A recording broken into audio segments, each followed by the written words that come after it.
Hey everybody, welcome to the Camino Cafe. I am so delighted that you have joined us today, whether it's through our podcast or through our YouTube channel. As you know, I'm just a pilgrim and I am doing everything I can to keep my Camino essence alive. And I really just want to provide a platform for pilgrims to share their stories in hopes that if you're out there and you're sitting on the fence thinking about taking your first Camino, I hope that you are inspired by the things you hear during the interviews. So today I am joined with Sven Kaven, and I am so excited to have Sven with us today. I first heard about Sven, he was on Camino People with Jose, and he has a wonderful interview, so please check that one out as well. And then we found out we had another mutual connection with Susie from Casa Susie. So I said, I've got to speak to him. So I am so grateful that you're here today. And I just wonder, Sven, if you could just tell everybody where you are in the world right now. Hi, so my name is Sven Kaven, as I was just introduced, and I'm living right now in Germany in the beautiful city of Munich. So fantastic, in the summer here. I haven't been to Munich yet. I've always wanted to visit. Have you lived there most of your life? No. I'm actually born in Berlin, and in Berlin.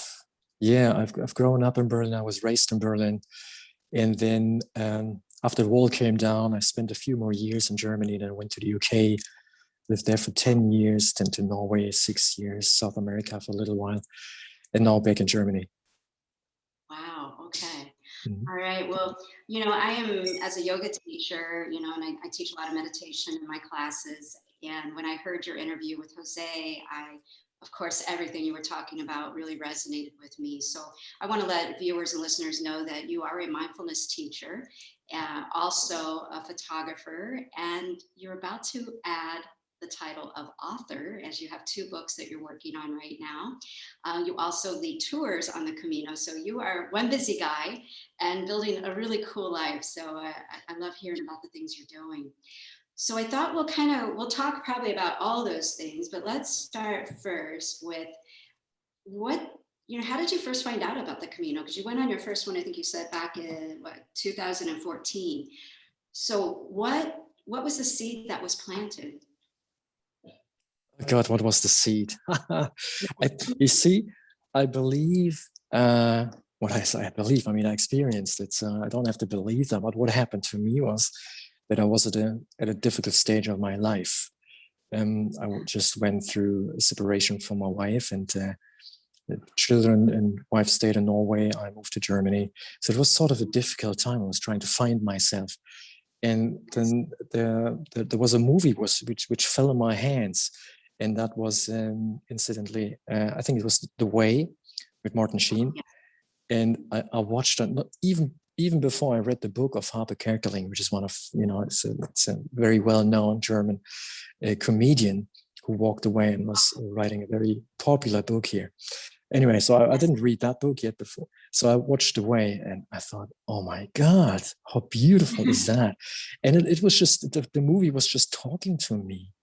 I didn't find myself in the characters, but the movie was talking to me, and I saw that freedom in the spirit of exploring, one's own sort of state of being, if you like. I was already interested in human development on a spiritual level, and also on just being, without making a big fuss. And so that movie just got me to it. I watched it, and the next day I just went out, got my backpack, and that was in February, March, I think, of the year. And in September, I took it all up and booked my flight to Paris and then down to Saint-Jean-Pied-de-Port and took my first step. Wow. So how much time passed from watching the movie? You bought your backpack the very next day? A few months, spring and summer passed, and then I made my way. Wow. Now, were you already teaching mindfulness at that point? No, not at that time, but I was already having a practice of meditation, and I was reading some certain books, so I was sort of aligned to it, if you like, yeah. I'm not quite sure. I'm always unsure of how to pronounce, but you're referring to Harpe Kerkeling's book, I think. We call him Harpe. And Yeah, actually, it's just short for Hans Peter, because his real name is Hans Peter Kerkeling, and but you know, he called himself from the beginning HP. You know, so that's it. That's how his name came about. I think I read his book actually after I walked, but I enjoyed it so much. It's really good. It's fun, right? Yes, it's just fun. He's very funny, but you know, it's also there's also some serious sides to it, which makes it really nice. Yeah. So the way just showed you that, hey, here's this walk I can do that's really a very simplistic way of just being, just being out there. Yeah, I love that. So you went pretty quickly once that seed was planted. And how many times, I feel like on your interview with Jose, it sounded like you've walked quite a few times since then. Yeah, I think I walked. I think I walked on the Caminos of the in Europe, around 15,000 kilometers by now. I don't know what that's in miles. So I went several times on the Camino Frances. I walked the Via de la Plata from Sevilla, but I actually started in Malaga, down south. I walked the Camino Mozarabe, then to Sevilla, and then all the way up, all the way to Finisterre, which is one of the most amazing journeys I've taken. Wow, I bet. Wow, that sounds great. So you're in the middle of this kind of separation. You see the movie, you decide I need to do this. Can you even really believe right now that how your life has transformed since 2014? I mean, did you have any inkling that you'd be changing your life to the degree that you have based on the Camino when you first took that first step? See, I mean, this is the secret. This is the secret. If you don't make a thing of wanting to achieve something with the things you're doing, let's say you get on a walk, but instead you just walk it, then life will surprise you, you know? And this is exactly what happened, because I can remember my first night in Roncesvalles after crossing the Pyrenees. I'm waking up, I was still sleeping in this very old refuge where also the way was filmed in. Now I had the pleasure to sleep in this thing, you know, with this huge chandeliers hanging down from the, I mean, it's just amazing. Anyway, waking up next morning, sleeping in these old army beds, you know, the mattresses were totally down, but I was done and finished. And I wake up next morning, and next to was a guy from France or from Belgium, I'm not sure, an old guy, 73, 77 years old, something like that. And we just sat, because the beds were positioned so close to each other. I sat on my edge of the bed, and he on his, and he was packing his stuff. And he looked so calm, and the way he was packing everything. And I spoke to him, introduced myself, asked him what his name is. His name was Jean, and asked him if it's his first time. And then he said, no, it's his third time walking away.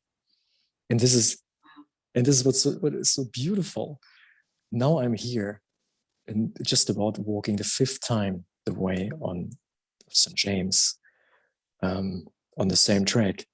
And when I was talking to him at the time, I was amazed by someone of his age just doing it over and over again, because I couldn't see the sense yet of it, doing it over and over again. But I totally can understand it now. And, just going with it and not expecting a thing or awaiting something, because then you just sit and wait for something to happen. The only thing, the only thing we can expect to happen is life. And life, we can just let us happen, if you like. Yes. So I am always curious, whenever I'm interviewing anyone, one question I must always ask is, what does make us go back? Because, it's amazing.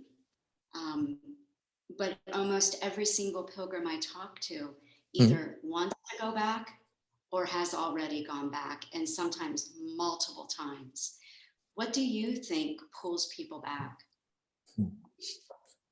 Well, I can tell you right away, it's not solitary. It's rather the opposite. I think it's community. And that's what I experience every single time. It is like as if it's, it's not really the way I'm saying it, but it looks like as if it's a particular breed of people, of consciousness, that meet up on the way. And it's beautiful to swim in the same water and to share what you have experienced in life, non-judgmentally, for instance. There's so little judgment when you meet. There's so little of looking at your appearance, for instance. Not saying you have to be dirty or anything, from the outside, but the beard can grow, and you just wear what you're wearing, and you do the best you can to walk with clean clothes, or be washed well, but also, especially up here, well, and should I say, peaceful with your mind. This is something I just meet over and over again. And I've met beautiful people, beautiful people that have gone through an incredible sad time. I've met once a couple, and they've lost first the son, and then the mother and the father of them. And I thought, oh man, and they were the most beautiful people, so kind and warm-hearted. And I don't know, maybe this is what draws me to the community, but at the same time, I find exactly those same qualities sort of in me. Yeah, I agree. So why do you think we are better able to let go of some of those judgments and really see people versus, how it might be today if you were in Munich and you run down to get a coffee, or, if I'm out and about? What is the magic, or what's going on there that we are able to kind of see through and really see people's hearts while we're there? Mm-hmm. That's a good question, I think. Let me try answering it from a mindfulness perspective. Yeah. You see, walking is in a sense the biggest mindfulness practice you can actually do without thinking. And there's a little bit of automatisms in there when you actually start doing it. But with time, you get slower and slower and slower. So you practice presence. And that of course enables you to also experience life in its richness. And that doesn't mean it has to be good or bad, but it's just full. There's some. If I look back on my caminos, I could tell stories without end. It just feels so rich and full. And if I was to open the sack with all the things I've experienced and taken away, or the people I see, then I immediately the emotions come up. It's all there. It's just so rich, being experiencing presence. And when you're experiencing presence, real presence, not the stuff that makes you addictive to something, because you think, oh, that's because it was beautiful with the groups, and then we were sitting with a glass of wine. That's all good, all fine, and we should all enjoy that. But it's rather what ingrains in the fine embodiment of you. I'm not sure if you understand what I mean, but I think because of the yoga, you get my point. Yeah, definitely. So this presence and the richness, I love how you're saying that, because it takes me right back, and I can think of moments that were so rich and so vibrant.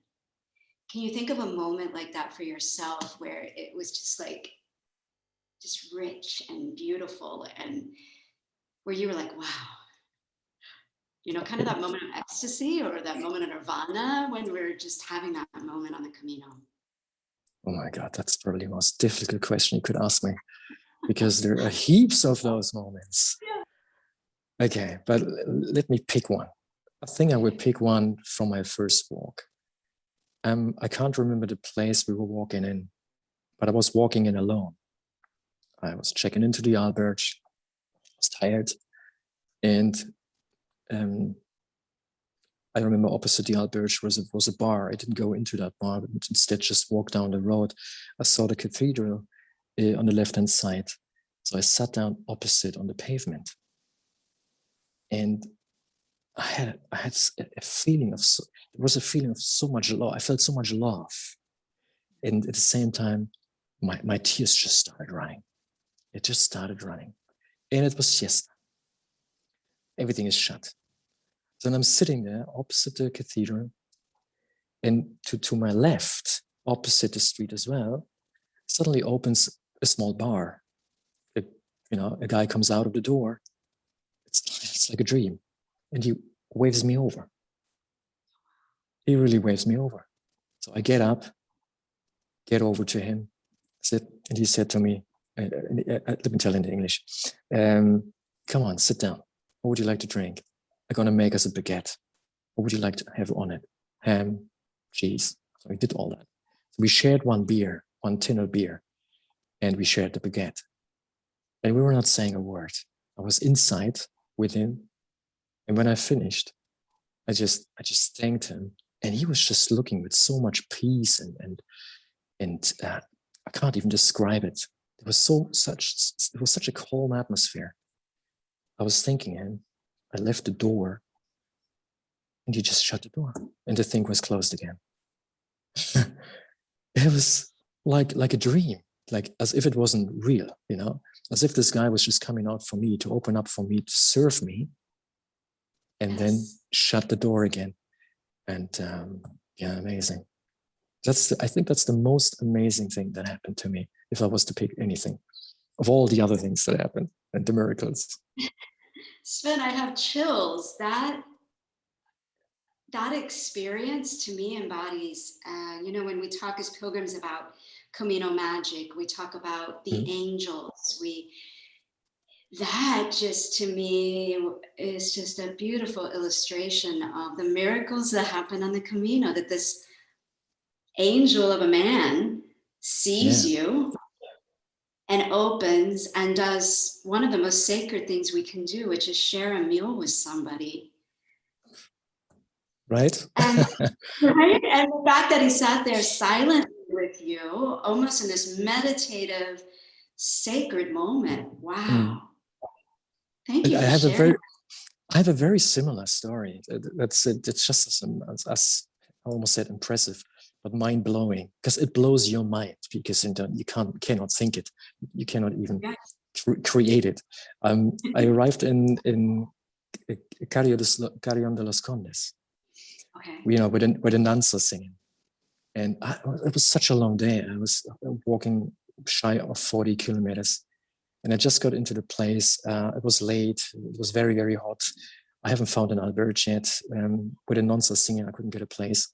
So I was just sitting there and totally tired. Again, on the pavement. And suddenly a white van just drives past me and stops right at my position where I'm sitting. The doors open up in the back. A guy jumps in, gets a plastic bag, puts it in my hand without saying a word, shuts the doors again and drives off very fast. I look into the bag. There was water, there was sandwich, there were some cookies.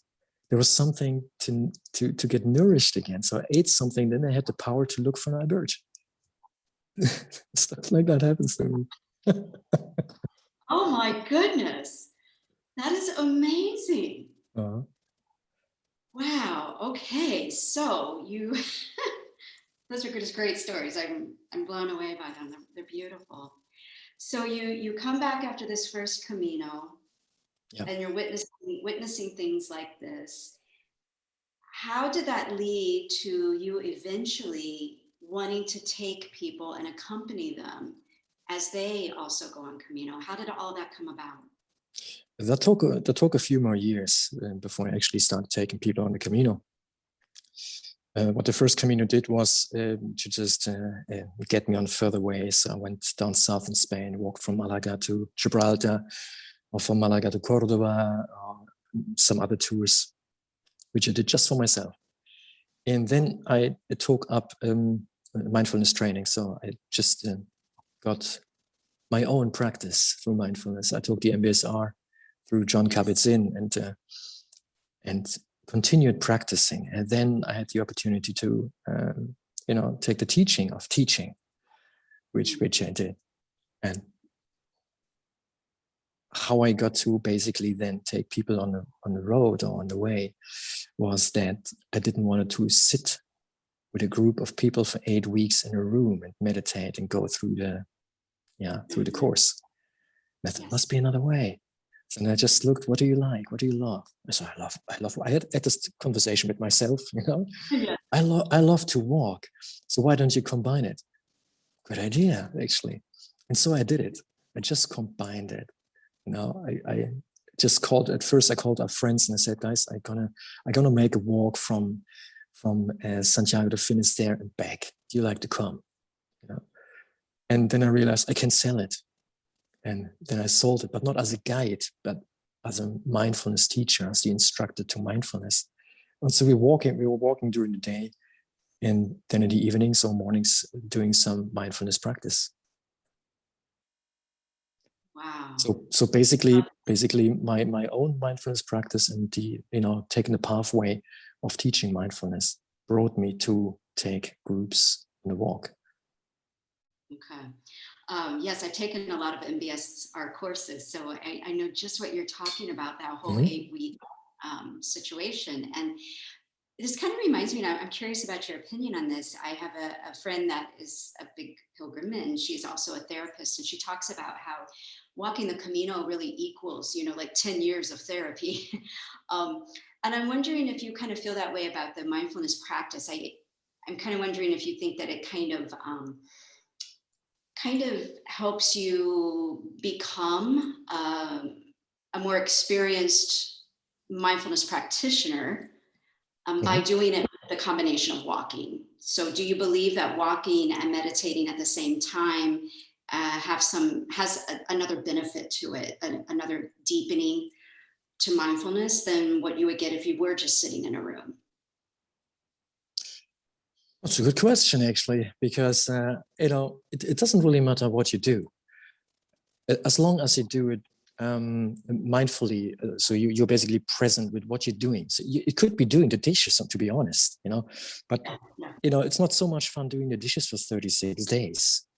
So it's beautiful to just get on the walk. And you see, the MBSR mindfulness course, I think, has totally its place. And I think for many people, that's almost the only way to get into not an understanding, but it's sort of a gate opener into presence and what it means to practice presence without achieving anything. Because so many people go to the course and say, oh, now I'm going to turn my life around. Now I'm going to be very mindful from now on. I'm going to show my family how mindful I am. I'm going to show, not just my family, I'm going to show everybody how mindful I am. Yeah. And, people start to strive and strive and strive. And then suddenly they learn that striving is actually the killing of presence, because you remove yourself from present into future or past, because you believe that the past will give you what you need now. And so it's kind of funny. So it doesn't. What as far as I'm concerned, the walking is a beautiful mindfulness practice. It's an informal practice. But if you practice meditation, additionally, really a committed time. And to be honest, I love doing it. Just sitting with whatever turns up, instead of saying, I couldn't really meditate today. My mind was so busy. And I keep tell people most of the time, well, if you've noticed so many times that your mind was busy, then you noticed it. You were present with your practice. It's always good. And then the eyes always open up like that and said, oh, that's true. Eh? This is how our mind tries to, what should I say, take the power out of that practice and saying it's useless. It doesn't work. Most of the time when we say it doesn't work, it actually works. This is exactly when it works. Oh, I've had so many students over the years that have said to me, I can't meditate. I can't stop my mind from thinking. And I'm like, that's not the point. The point is to be aware. It's the awareness of what's going on. And that's it. Just being present, right? And I think so many times I've had many people say to me, I'm such a bad meditator. I can't do it. Who's talking? Yeah, and I wonder what you say to that if somebody's listening to this and they're like, I can't be mindful. I'm just, I can't slow down enough. My mind's too busy. What would you offer up to them? What would you say to them if they said that to you? I would just ask, what does it feel like? How does a busy mind feel? Yes. And then people automatically move from here to the body. And well, people can say they feel nothing. Exactly. That's how it feels probably. If they say, yeah, well, my heart is beating faster, that's how it feels. So everything is correct. Every answer is basically correct. And that's what people has to get accustomed sort of to, because there's freedom in it to allow any thought, by the way, whatever we're becoming aware of. And so any answer is the correct answer. When I would ask the question, what is it you feel? What was the thought? Was it stable? Is it gone? Yes. So, one of the things I always find fascinating, I follow a lot of Facebook groups and different forums about the Camino, and there is so much emphasis on the physicality of the walk, right? Yeah. Blister prevention, what shoes should I wear? What backpack should I take? Which are appropriate questions, right? Those are things that are going to happen. But I always kind of want to reach out and say, okay, but there's this whole other side of stuff that's going to happen to you too, right? There's the physicality, and then there's the emotional and spiritual sides that are going to be happening as well. And I wonder if you might share with our viewers and listeners, maybe any rituals or practices that maybe you think they could start ahead, so that while they are physically preparing, could they also become having a habit or a ritual that would help support them emotionally and mindfully and so on? No, I wouldn't give them any advice. You know why? No, I had no advice. The only advice I had was which was the advice I opened up myself. So it's a deeply voluntary process, I think. So instead of put my stamp of what you need in order to walk the walk, yes, I'd say just go for it with whatever expectation you're into. Notice the expectation. That's maybe the least thing I would say. But don't be surprised if that dissolves on the way, because I think Harper Kerkeling was saying it so nicely in his book when he was saying, with the expectation people started to walk, they never reached Santiago. They never reached Santiago with what they started off to, what they were looking for or wanting to achieve or what they needed to figure. It was never what they arrived with. So in that regard, there's no point in advising on that thing. I just wouldn't. No, I love that. It takes the miracle away in a way. Yeah. Did you find that for yourself? Because that's really one of my favorite quotes about the Camino, is that, the Camino doesn't give us what we think we want. It gives us actually what we need.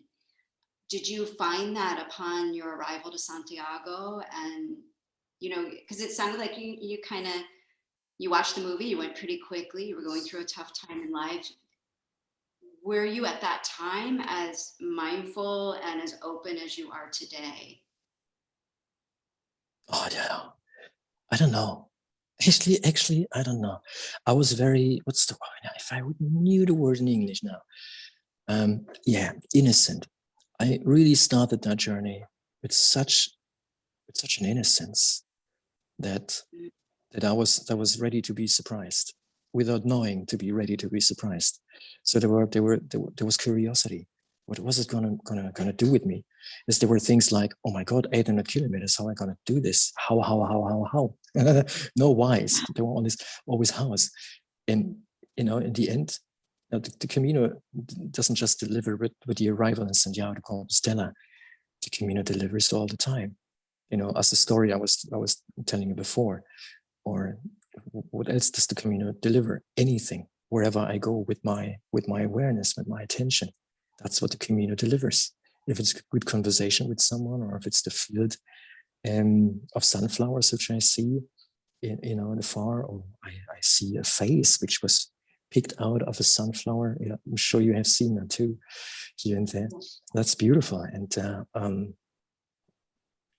it delivers all the time, and it's absolutely up to us how ready we are just to receive. Yeah. Yes, how ready we are to receive. So did you find, physical challenges while you were on any of your Caminos? Was there a moment where you were like, wow, I don't know if I'm going to be able to continue this walk. Has that happened to you? Yes, absolutely. Right the first day. So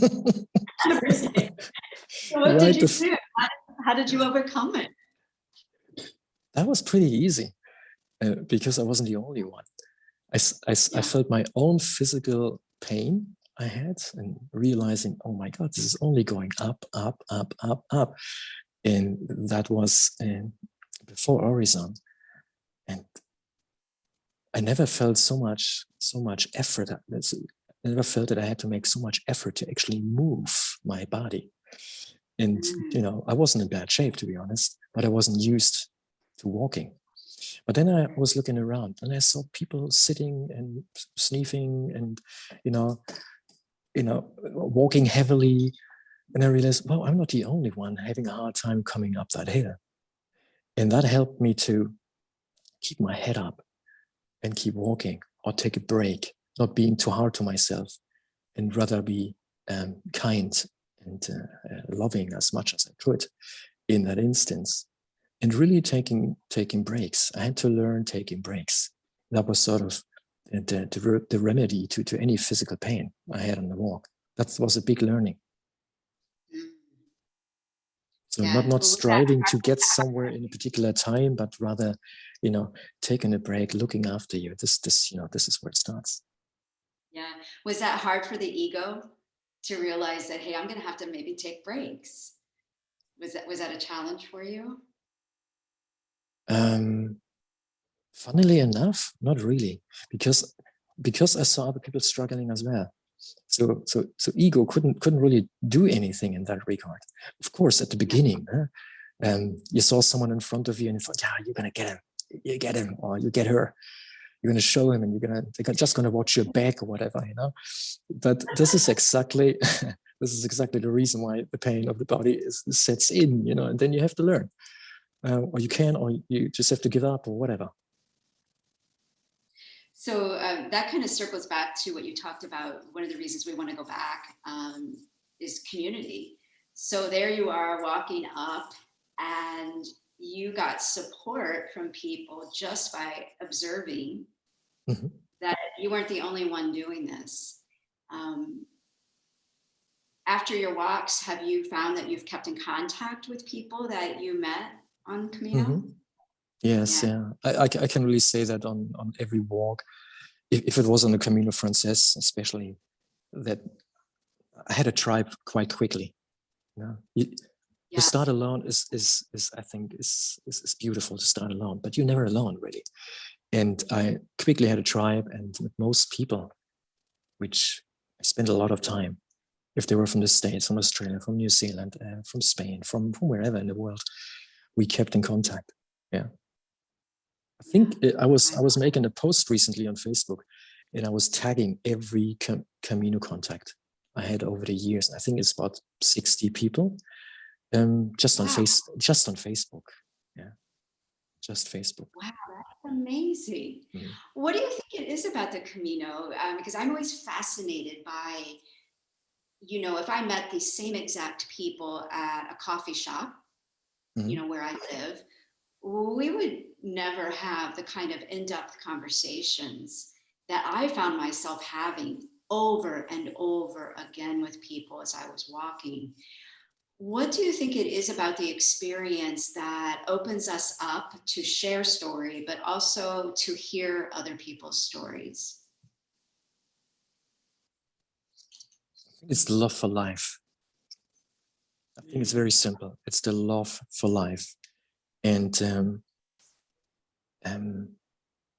becoming in a way children, being curious about what other people have to say, their stories.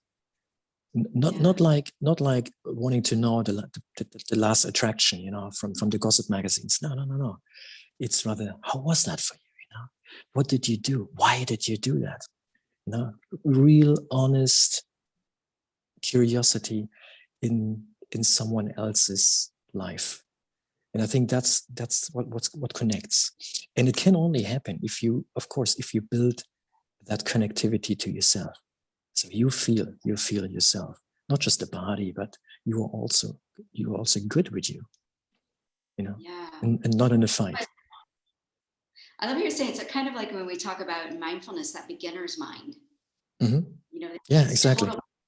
This total curiosity, because never one time did I feel like somebody was trying to learn my story from a gossipy kind of situation. It was always this curiosity.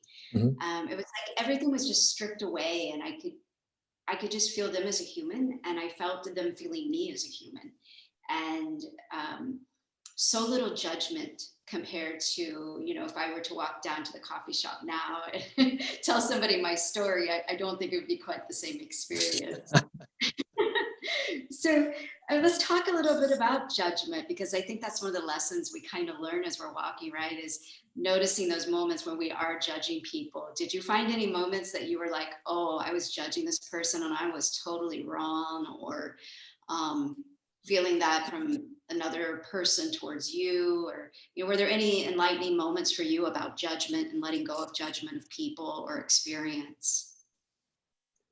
It never stops. it just never stops. The one thing I've learned is that you cannot, as long as we are stuck in this body, you cannot transcend your own judging, nor can you transcend the judging of others, or you take on the judging of others. So, but what we can do is to be in a way kind to ourselves, and accepting that the judging happened, instead of penalizing ourselves in like, oh, this shouldn't have happened to you. You're meditating like this for 10 years now, and you're still judging. It seems as you're reacting badly to someone who judges you. So it's loving kindness, it's self-compassion, the practice of self-compassion that helps us to deal with judgment. And unfortunately, or fortunately, I think it's just part of our growing. It exists, and that's sort of it's sort of the screw that gets tightened always a little bit to tease you and waken up. Yeah. So you said earlier that part of what you had to learn when walking was to take breaks, to be kind to yourself and take breaks. Are there other types of self-care rituals or practices that you have when you walk any Camino that might be helpful for people who are just planning on going, that you could share? Oh, absolutely. It's all about nourishing, not just what we put in our mind, but also what we put in our body. Water, the right stuff to eat. I think that's very important, because if someone gets for the first time on the way, you will learn very quickly that the way your body works with the energy available to them is very different. And after about 2 weeks, it doesn't almost matter anymore how much you put into you just lose weight. And and so it is important that you nourish yourself in an appropriate way. But the most important thing is really have your water with you. No matter if you think you're going to make it that far or that far, have your bottle of water and keep it filling up. Carry rather a little bit more than too little, because it happened to me too many times, especially when I was walking through Andalusia. And Andalusia in the south of Spain, it can be very hot, and I got into awkward situations because of no water. Yeah, I would imagine in that heat, it might be hard or challenging to even carry enough water. And I don't know if the services are quite as available as they are in the Frances. Did you find that there were a lot of cafes and places you could stop on the more remote parts of that Camino route? Well, if you're on the Camino Mozzarella, which is the ones which goes from Malaga to Cordoba, you have a day, there's nothing on the way, absolute nothing. So you have to carry the water with you. You walk through huge fields of olive trees, and I mean, here and there you might be able to find some water, but if you can really drink it, that's the other question. And I actually helped myself once with water, and it wasn't a good thing. I was basically sick afterwards. So it's better to really carry the water, and then it doesn't really matter. So you carry the water, your body can do it. Because if you nourish your body, if you liquidize your body, if you put liquid into your body, you're capable of moving on. if you get too dry, your muscles start to not work properly anymore. Right. So, what about, is there a luxury item that you carry that might surprise people, that you always pack this one or two things for every Camino that maybe other pilgrims might not do? A luxury item, God. Well, I've got my Kindle with me, my Kindle readers, because I love it to, when I'm tired, so I'm going to bed at 9 p.m. and then I just read. That's sort of a luxury item. The phone I always have with me, but I keep it away. It's just a book to read on the Kindle, whenever I like. I think that's the most luxury I would take with me. In all of your experience with all the communities you've done, what's the funniest thing that you've seen pilgrims take that you know that they're going to throw away after a couple of days, or they're going to mail back home? Oh God, oh God, oh God. What have I seen throw them away? An additional pair of shoes, for instance. Definitely everything that has to do with toiletry. When half of the rucksack is full with that stuff, people just tend to throw that away. A towel for the body, a towel for the head, or for the hands. Usually one towel flies. Computers. People usually, when they arrive to Pamplona, that's sort of the step when the post office get visited by many pilgrims. I've visited the post office and sent their stuff back. Oh yeah. Yeah, we're keeping that post office in business with all the stuff that's being sent back. How much do Absolutely. how much do you typically carry in your backpack? What's your typical backpack weigh, would you say? It's about 7.5 kilogram. So what about the Camino, do you think causes us pilgrims to want to talk about it all the time? Like I came home and I had to remember this old story that I talk about a lot in yoga, that, we want to get on the rooftop and shout about the Camino, right? Because we want everybody to go. And, that's really not the thing we should be doing, but we do want to talk about it a lot. What do you think it is about we pilgrims that even when we come back, we continue to build community with other pilgrims? Like we don't even have to be on the Camino, and look, here we are talking about it, So what is it about it that makes us, that just becomes such a big story in our lives?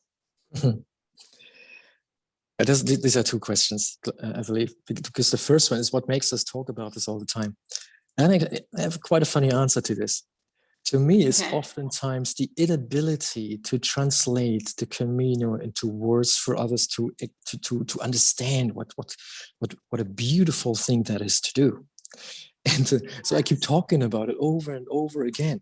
That's sort of the motivation to keep talking about this, without wanting people to convince to make their way. I mean, I convinced my children, my ex-wife, friends, and so on, but not convinced. They actually kept walking with me already in Italy or in Spain. And I think it's also the sharing. It's just the sharing of beautiful stories. But then, looking into those eyes and realizing it doesn't really get there. If you speak with people that haven't walked the way yet. Yeah. So you got your ex-wife. Did you say you got your ex-wife and your kids to go on Camino? Mm-hmm. Wow, that is impressive. Yeah, but not because I said let us all go, but because they saw me walking. They saw me telling the stories. And so that there was this one day when I think friends and my ex-wife said, why don't we go for a walk? And the only thing I had to say then was, hey, how about the last 100K to Santiago? And then that was it, And then 2 years later, we went on the Via Francesco, maybe was it called? In Italy, the Camino to Rome. But we only... Yeah, exactly. So, and we walked from La Verna to Assisi, 220 kilometers with the kids and friends. We were a group of 10 people. Yeah. So it's infectious, you see. You just need to do it, and you infect people just by doing it. Absolutely. How old were your kids when you did that with them? Well, the first time, I think my daughter was 9 and my son was 7. Wow. Yeah. Wow.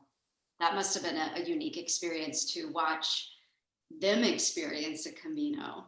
Yes. Yeah. Like, a tough age, with kids walking and kind of keeping up. And It's total fun. It's so fun. Yeah. oh my goodness, that is really fun. I wanted to ask, as far as if somebody is sitting on the fence right now at home and they're thinking about going, Hmm. what would you say to them that would maybe make them feel a little more confident about going on the Camino? So they already know that they want to go, and making them feel even more comfortable to go. Yeah. They're kind of sitting on the fence and they're scared, like sometimes Ah, that's what you mean by with fence. Okay. Yeah. No, I get yeah, it. Mm. yeah, sometimes you'll have people that they really want to go, but maybe they've never traveled internationally, or they've never, it's a long walk. We're not talking Yes. at the park, right? Or even spending that much time in solitude. For Hmm. some people, that's a lot to I take in and consider doing. Yeah. I don't think I would say so much. I think I would just say, if I see that they're not very clear or whatever, but they're actually basically talking to me, sitting on the fence and thinking about going, I think I would just say, just go and see the magic happen, because that's all you can really do. You gotta go from here, because it doesn't really matter what anybody tells you from the outside. So how would I explain it? The movie of The Way sort of came to me. You see, I watched it. It was on, so I watched it. I had an interest of finding out about the way, or about the story, and that was talked about, and then I got infected and prepped myself to go. So I'm not sure if one can actually really plant a seed in another person to walk the way of St. James. I think that seed, maybe one can do that, but the person that wants to go has to water that seed himself or herself. Yeah. It doesn't go any Oh other yeah. way. I often tell people the minute that seed is planted, they've become a pilgrim, and it's just a matter of time. Yes. Yeah. A matter of Yeah. time. Whether they go next year or another year, I just kind of laugh a little bit to myself, because I know they're going to go at some point, God willing, right? That Yes. it's going to happen for them. I'm curious, Sven, with you being a Mm-hmm. photographer, Yeah. obviously you're a pilgrim, so you're a great storyteller, but you're also a photographer, so you have that eye. And one of the things I have often felt frustrated with is that, like you said earlier, you really, we talk about the Camino so much because it's so hard to really explain the experience. I also found that in my photos, right? And I have all these photos of what I thought were amazing photos as I was walking, right? And then I come home and I know what they communicate to me, but many times they just look like a photo of the trail or a cow or somebody ahead of me or whatever. And I heard Tony Murray, who is a photographer, I'll be interviewing him shortly, but he was on another podcast and he talked about that trying to capture the Camino with a photo is a challenge. So I wonder for you, because I've seen some of your photography work and it's gorgeous, just gorgeous, many, many portraits that are just amazing. And I wondered if you found, was it difficult for you to find a way to capture it photography wise? The Camino. Mm-hmm. Mm-hmm. We actually did a short documentary about the Camino, Oh, but I didn't know that. not really about the Camino. But I called this documentary "Make Yourself the Most Important Being or Person in Your Life," and the scenery was set on the Camino. So that means we looked at this on a photographic level, of course. What are the pictures which you want to catch? I can send you a link to it, because I did an English version as well as a German version. I can send you a link to that film. Maybe you like it. Yeah. It's a few years ago, and Oh yeah, I see it. so I didn't find it too difficult to actually capture it, Yeah. because it was fun doing it. I think it's when we try to achieve something with those pictures, but it was sort of, come on, let's make a movie, let's make a film, about that subject of making yourself the most important being in your life. Because if you do that, then you can be of service to others. You cannot do it in any other way. And so we had fun doing it, and you can only have fun doing it when you're present with the process of doing it. And so it came about, and well, you cannot compare it with the portrait photography where I'm photographing human presence, because that's the type of photography I'm doing, not so much the landscaping. Yes. But yeah, it's fun. That's how it becomes easy. Yeah. So I know we're getting close to the amount of time that I promised we'd spend. I want to make sure we touch on the fact that you've become an author and you're going to be published soon. So I just wonder if you could maybe share maybe what the books are about, or kind of give everybody a heads up. And of course, we will post the links once you're published so that people can get access to them. But maybe just share with us a little bit about the writing process and what you're writing about. Oh, I can talk about the writing process, because the writing process is actually that's the fun part. That's what was so interesting. The first book I've been writing is called A Walk to Be, and it doesn't really talk about the Caminos, but the subject is not about the Camino, but A Walk to Be. It is how what was it for me to walk this way into becoming a more mindful person, if you like, and lots of scenes are actually happening on the Camino. And I describe that in stories. I put that, what I've experienced on the Caminos, in stories.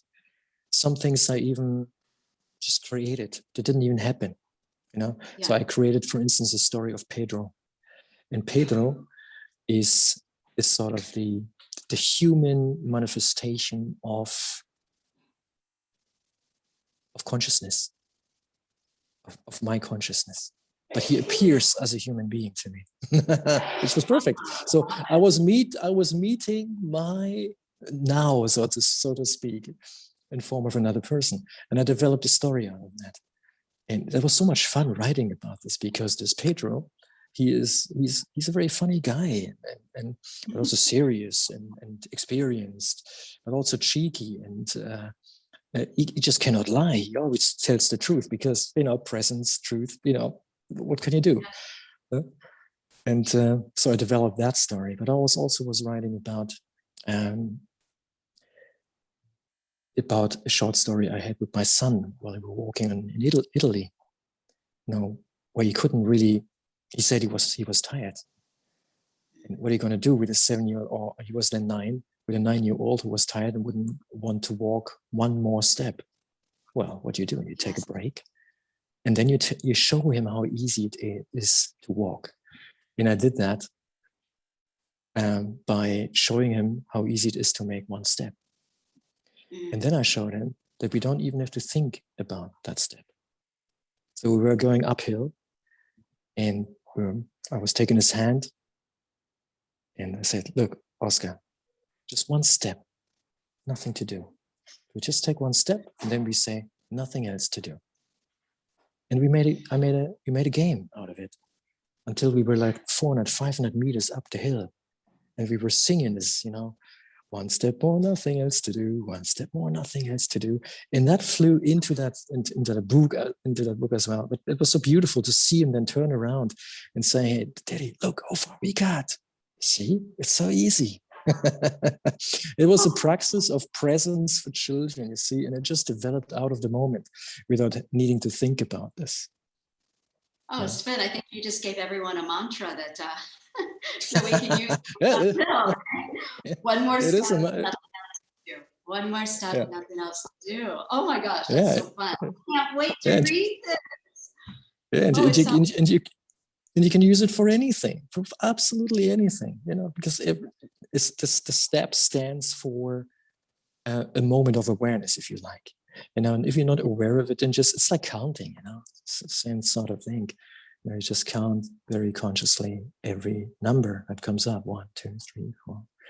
But I think that's what powerful is, to repeat that there's nothing else to do, because you turn them off. You turn the mind off, and then you have a peaceful mind, and no one is there to complain about going up a hill of 400, 500 meters. It's gone. You just feel your body. And the second book is about 55 days in silence. So where I was describing 55 days in silence, but not silence standing for being not talking, rather in stillness, being in the realm of stillness, in the now. And so I was describing things I was observing. For instance, I was touching down or coming to Berlin, sitting in the kitchen, drinking a tea. And that's really nice. And that book evolved from describing observations into writing short stories.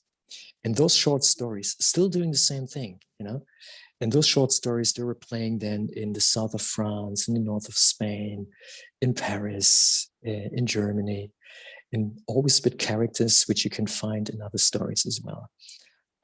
Always stories of presence, basically, It's it's a lovely book. Oh, they sound fantastic. So how soon do you think they'll be published? Well, they will be published here in Germany in November. Okay. And then I need to get the English translation, and then it will be available for the rest of the world. I'm going to be bugging you for an English version because I want to read both. Superb. Okay, before we end, I want to make sure we cover, are you planning on taking, I know this year's kind of, who knows exactly how things are going to go, but if things go as you would like, are you planning on taking any groups? And if so, how could people find out about your tours that might be coming up if they'd like to go with you? Yeah. Well, I'm planning it, and they can find it out on my website, which is called We Walk Now. And that's where I usually post, what I'm planning on walks with groups. So hopefully I can do one. Okay, so probably sometime later this fall, or? Yeah, late this fall. Late fall, excellent. All right, well, everyone, I will put links to Sven's website, and the film. Will there be a link that we could give to people for your documentary? Yeah. I think it's on YouTube or on Vimeo, but I think I also have a link on the website. I'll find it out and send it to you. Okay. All right. I'm pretty confident that everyone that has listened or watched our interview with you today, they're going to want to connect with you more and watch your documentary and buy your books. And I'm pretty sure somebody out there is going to want to walk with you. I know I would certainly love to. You have just been delightful, just absolutely delightful. And I love hearing your stories and your wisdom and the encouragement I think you are giving everyone about just staying open when they're on the Camino, allowing for surprises, and not making not making a thing out of the Camino. I think it's so beautiful to just realize that there is the expectation of something to experience, and then I would just suggest notice just that and let it go, let it fly. So that you're free to experience what is there for you to experience when you make the walk. And that's the most beautiful present you can do yourself. You don't need nobody for that. Just one step at a time. Yeah, just let go of where you're going to sleep that night. And just experience, because it is such a gift. And the more you can experience that presence in the moment, the deeper the gift, it's amazing. Mm-hmm. Well, thank you so much. I hope I get to meet you in October or November when hopefully we're both in Spain and walking and whatnot. And thank you so much for coming to the Camino Cafe today. It's been certainly a pleasure of mine, and can't thank you enough. And we'd love to have you back sometime, maybe after your books are published. And sure. Again, I'll have the links. So thank you so much, Sven. I really enjoyed this interview with you. Thank you very much. Likewise, it has been a great pleasure to talk to you. And I found your questions also incredible. It's good to not know about the questions beforehand and to just be present with your words and you know it's just much richer. It's so much richness in it, you know. And then just Yeah, let the talking happen. I agree. I think I have, let's see, on my iPad, probably 25, 27 questions to ask you.